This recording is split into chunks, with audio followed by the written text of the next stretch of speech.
Everywhere you look, people are being told to choose sides, to divide, to separate themselves from one another by race, by country, by religion, by politics. The message is clear. Find a reason to hate and cling to it. But a decent man knows better. A decent man does not look at the color of your skin and decide your worth. He does not hear your accent or see your passport and label you as friend or foe. He does not measure you by what church you attend or whether you attend one at all. He does not need to know the name of your political party to decide if you deserve respect. Because to a decent man, every man, woman, and child deserves dignity. Every person has a story. Every person bleeds, loves, grieves, and hopes. And those shared truths are stronger than any line drawn to divide us.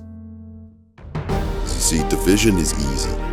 It's simple to generalize, to reduce people down to labels, to walk through life assuming you already know who they are and what they stand for.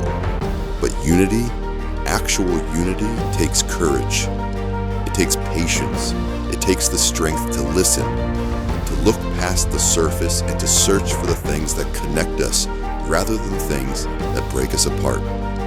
And in difficult times like these, that's what the world needs. Men who don't add fuel to the fire, men who step into the noise and choose to be steady, calm, and decent. Men who lead by example, who refuse to be poisoned by hate, who choose to stand on respect, and who remind us all that dignity is not something you earn, it's something that you're given as a human being. So in a world of division, be a uniter. Be the man who builds bridges when others build walls. Be the man who listens when others shout. Be the man who treats everyone he meets, no matter who they are or where they come from, with respect. Because when the noise fades and the shouting dies down, people will remember the men who chose to unite, the men who showed that decency is stronger than division. And that is the mark of a decent man.